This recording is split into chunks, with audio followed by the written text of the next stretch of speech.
had a limited amount. This well-known American cowboy has helped to transform the fortunes of a West Midlands primary school as they adapted his techniques for working with horses to apply them to their pupils. But how did they do it? And does it really work? Ask him to accept a saddle and a rider. The story started 6 years ago with teacher Steve Taylor, who noticed similarities between the needs and behaviour of the children he teaches and the shire horses he looks after. I think the relationship with the horses is very much like the relationship with the children. The horses are here with me because they want to be with me, not because I'm coercing them or bringing food to them all the time. They want to be there because they want to be there. And it's exactly the same approach with the children in the classroom, to have the children wanting to be there because it's so enjoyable that they want to be there. That's then shifting school and teacher into their quality world. And in doing so, well, I believe many problems like attendance, bad behaviour, becomes hopefully a distant memory. Steve's school is Kingshurst Junior in North Soley, Hull. It's a challenging environment.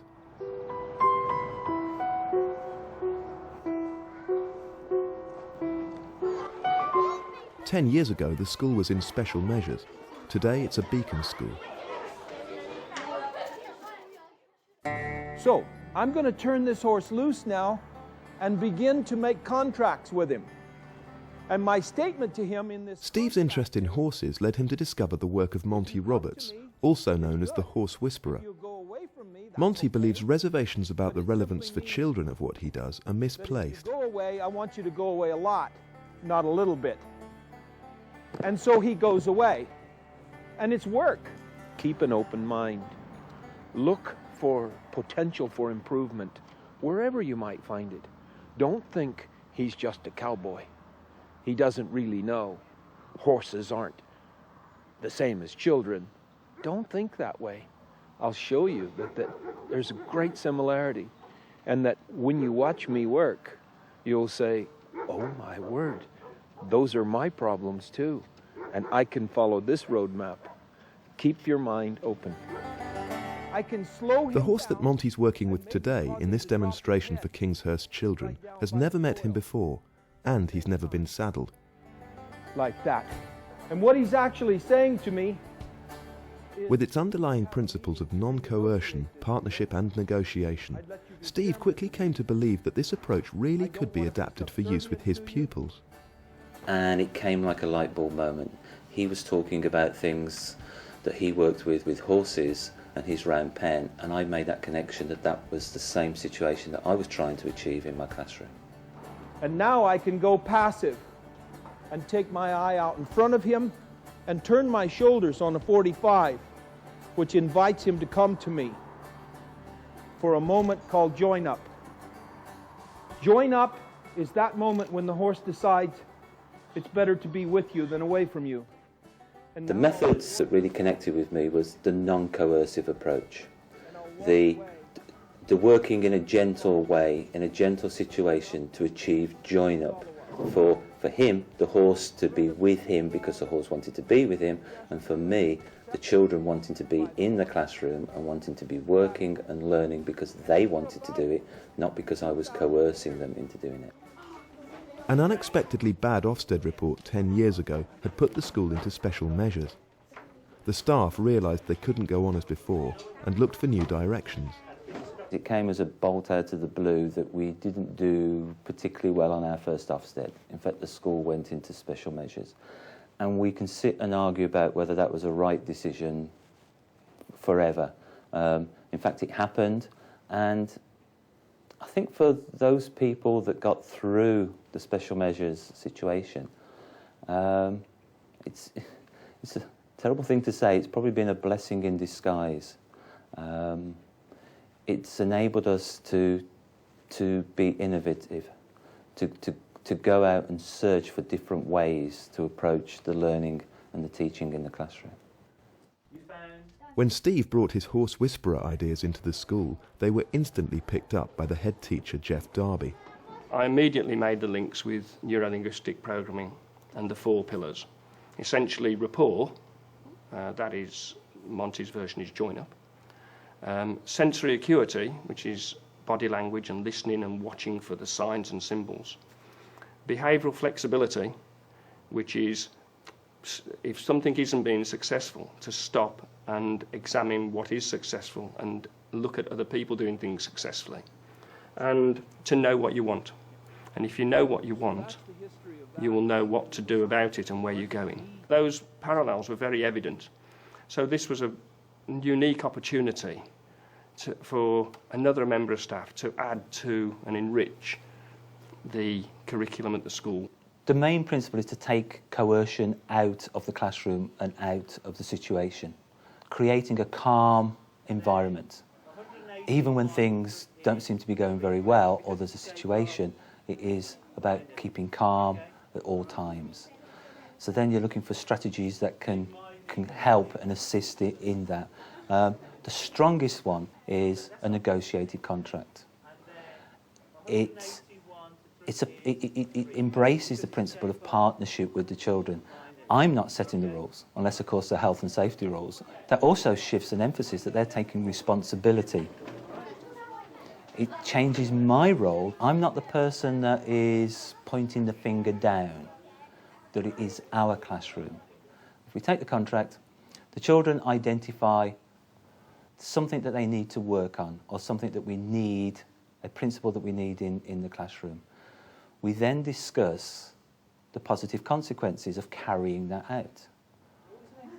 That might be a reward situation. It might be just a thank you, a well done, a handshake, a round of applause. Right, it's really good of her to be honest. No, you don't. And you were disappointed with your score, weren't you? And do you know what? I was disappointed with your score as well.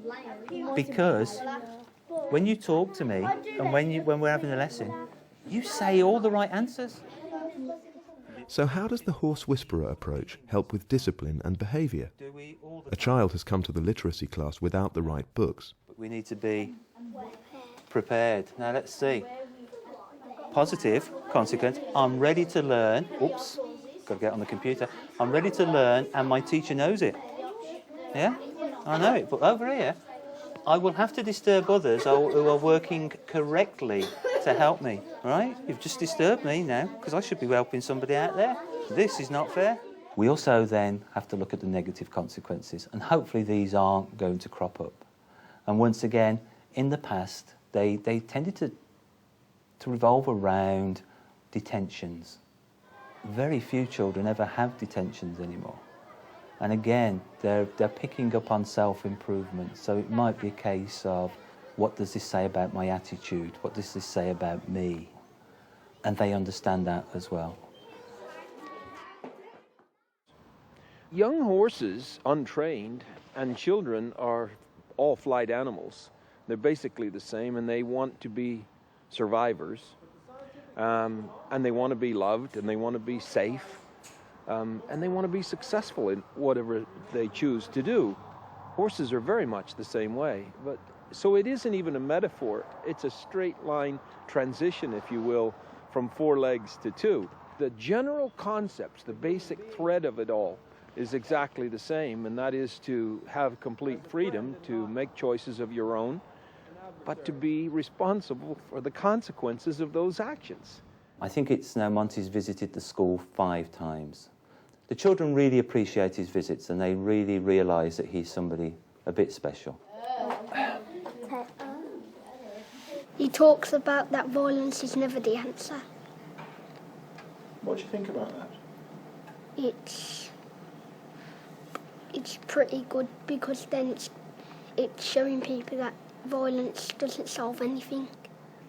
He always says that violence will always come back as violence, and if you do something bad to somebody else, do expect it to come back to you. We encourage the moderation of behaviour through partnership, through sitting and talking, through talking about choices, for children taking responsibility for their own actions, for their own learning. But I've got a bit of a problem. What do you think the problem is? My behaviour. Your behaviour. Yeah. Yeah. You know? Individuals as well as a whole class can choose to have their own contracts. Monty card, personal target card. All right. Monty card started off as a traditional behaviour card, which is quite a negative thing. And what I wanted to do, and what we wanted to do generally in the school, was to try and bring out the positives. So first of all, the word behaviour was taken off the card. Because targets can be personal targets, they can be academic targets. It doesn't have to be a behaviour issue. And the whole idea was non-coercion. It was a non-coercive card. So why not call it a Monty card? It fits quite nicely, and it's something the children pick up on. Behave. To behave. Okay, I think that's a good contract. What about you? I like it as well. You like it? So negative consequences, maybe missing a meeting or missing activity. Right, what do we do now? Sign it. We sign it and agree to it. All right. I'm very happy with that. So there you go. There's my signature. You going to put your signature on there?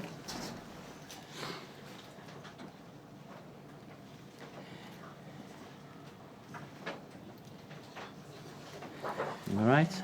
Okay, now you keep that and you'll get it filled in from your lessons. Yeah. All right. It's a deal. Quickly, over the table! Quickly! Responding to an air raid warning as part of a Second World War history project seems pretty straightforward for Vicky Saunders' Year 3 class. But has it been just as straightforward to implement the Horse Whisperer's ideas? A lot of his practices we try and carry out in the classroom. That is that children know that they're responsible for their own behaviour, their own learning. That's why when we looked at this, we said it was their words, not mine. They've come up with some rules that they have to follow in the classroom, which is our golden rules, which is on a class contract. And the kids just try and be responsible for themselves. It shows people that there's negative and positive consequences for your actions. And if you're naughty, you can have a break time taken off you for the whole class or just for one person. They've got choices and they have positive and negative. They know that they're responsible for their learning, their behaviour. If they choose to behave well, they have all the positive consequences. If they choose not to behave, they have their own negative consequences.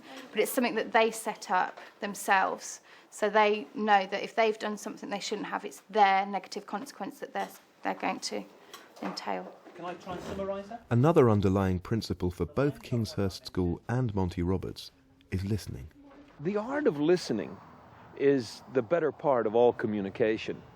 We have to know what the other has to say too. And I listen to my horses, I really do. But with horses you listen with your eyes because their language is one of gestures. But listen to kids. They have something to say.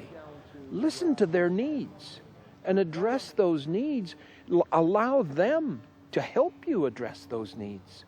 Stephen Taylor has done a masterful job of bringing that element to Kingshurst Junior School. 7. They listen to the children. They allow the children to build their own disciplinary procedures and their own reward systems too. Good night, girls. You have to listen to the children. You have to be consistent. You have to keep your word. It is a partnership. And when you start listening to the children, actually you'll start to learn an awful lot. Yeah, remind me about the homework, Charlotte. Yeah, see you tomorrow. Good night, see you tomorrow.